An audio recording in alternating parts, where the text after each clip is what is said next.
The third world is set to peak at about 8.5 billion. If you industrialize them and take care of them, they would actually naturally not have as many children. So the globalists are tyrannical and abusive, and the nature of power is that power corrupts and absolute power corrupts absolutely, as Lord Acton said in your parliament. But expanding on that, the architects of world government are anti-democratic, anti-freedom, anti-property rights for the general public. They want a global socialist superstate to steal the middle class's wealth and feed it into their hands for centralization and monopoly of power. And these are the people who openly write publications bragging how they put sodium fluoride that rots holes in our brains in the water to make us more malleable and go along. These are the people that openly funded Hitler, Stalin, and Mao. David Rockefeller bragged in 1976 in the New York Times how they put Mao into power and how great he was and how they loved what he did in the Cultural Revolution, killing 60 million people. David Rockefeller, the head of all this, just 4 years ago published his own autobiography bragging that he is trying to bring down the United States and set up world government. So that's the contempt they have for the public, is they openly talk about how much they can't stand us and how they want to come back as a deadly virus to kill 80% of us. And they openly brag about how they're going to control us and how we're scum and trash. So the world government is run by the most control freak, savage people with no checks and balances that anybody could imagine. National sovereignty is a firebreak or is a bulkhead, a fire door. It's something to stop the Hitlers, the Stalins, the Maos, and others. But you have a world government. Then, let's say the world government was nice when it was first set up. Through total centralization, nothing could oppose it. Nothing could challenge its mistakes. Nothing could challenge any evil it carried out.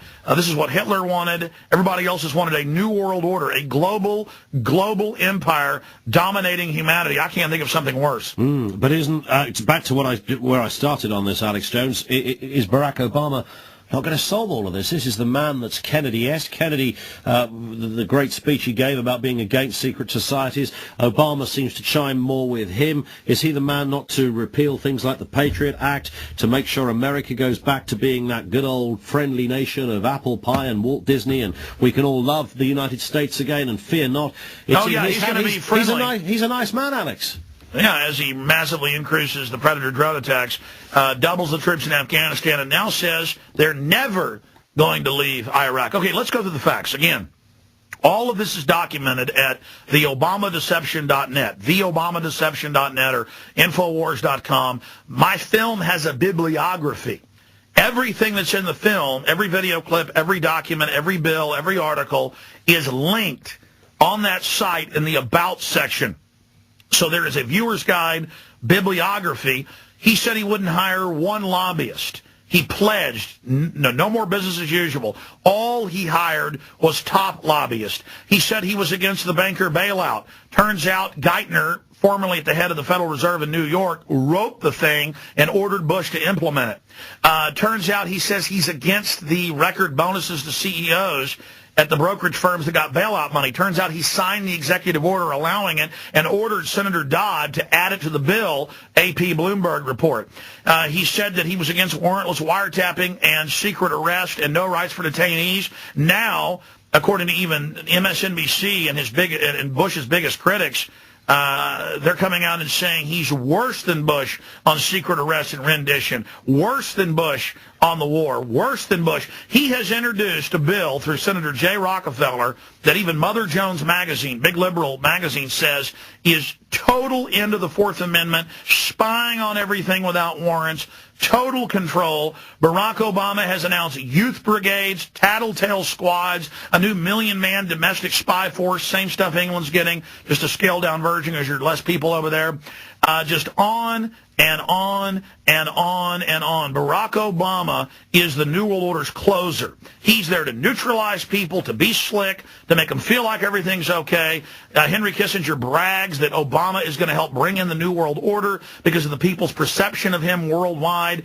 He is nothing but a Madison Avenue fraud so that the bankers can stall the public long enough to loot $12.8 trillion, that's our GDP, by the way, in 6 months. $12.8 trillion, more than $10 trillion stolen from Europe and England in the last, so that's 20 $2.8 trillion total, all to offshore private banks. And then our governments have to pay interest to the banks. We pay them taxpayer-backed money, and then they loan it back to the governments at interest. We are going into total serfdom, total bondage, total slavery right now. The globalists are bragging in their policy reports that we've lived too well, we hurt the environment, that they're doing this on purpose. I have the World Bank documents from 2006 where they brag that in 2009 they would bring in the World Depression to teach us not to live as well. This is all designed to make you bankrupt slaves so you're fully controlled by the government. And now Gordon Brown announces, I love the Orwellian statement in the London Telegraph. He says, I'm going to make you volunteer. That's 1984. Compulsory volunteering. You must volunteer. Just like under Stalin. Same thing happening in Australia. Same thing in Canada. Same thing in the U.S. The exact same names of the programs. All done with precision. This is the world government. Alex Jones, stay with us, sir. We're going to take a short pause. We're back with more. If you've got a question you want to put to Alex, 08717 223344. His shoulders abroad. If you're not agreeing with much of what he says, that's fine. But make sure you've got a sound argument to go against him, because he's bound to be laden with a bunch of facts that you might not have anticipated. Beware of all of that, and call us now on that number. Email talksport.net. Text on 81089. The world's hardest radio station. You do a bit of a pasting today? All other radio is for housewives and little girls. Are you ready for programming? Talksport. And I believe it will also be said of this age, the first decade of the 21st century, that out of what will be seen as the greatest restructuring of the global economy, perhaps one even greater than at the time of the Industrial Revolution, a new world order was created. Hey, that's our own Prime Minister, Gordon Brown. Alex Jones, what's going on? Even Gordon Brown's in on it. Are you kidding? Gordon Brown created the G20. They literally kneel before him in the European Parliament and thank him for bringing in their world government. They talk about how they're going to set world taxes at above 80% worldwide, how no one will be able to escape, how they're going to be able to force the one-child policy through. I mean, here's the Council on Foreign Relations. Our talk show host, when I was first on air 14 years ago in the U.S., would attack me saying this group didn't exist. It's Council on Foreign Relations, CFR.org. This is the real government in the United States. British intelligence in 1922 set this up. And again, it's not the British people doing it. It's that model of empire. And they merged with the U.S. elite. And that's what you now hear all over the news is this Anglo-American New World Order. And they went and paid off the Congress, paid off the bankers, everybody, got them on one team. They're now 4,000 members. And here's May 1st, 2008, and they write this stuff every day. It says International Institutions and Global Government Program, and it goes on to say International Institutions, Global Governance Program, World Order in 21st Century, a new initiative of the Council on Foreign Relations. See, everybody's saying, Alex, everything came true you talked about. How did you know this was going to happen? Are you psychic? No. These people have bragged about all of this.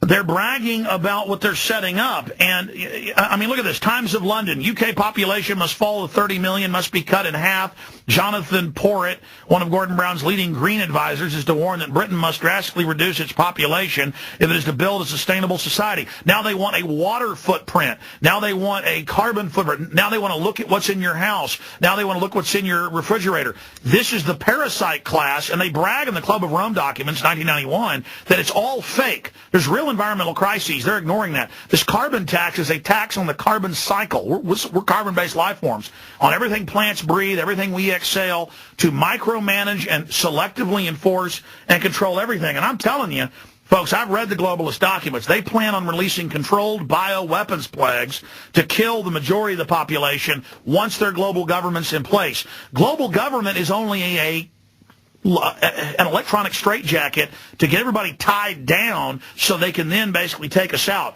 Hitler got his ideas from the U.S. and England. Everything is eugenics. Everything they do is eugenics. Google the Ford Foundation, the Rockefeller Foundation.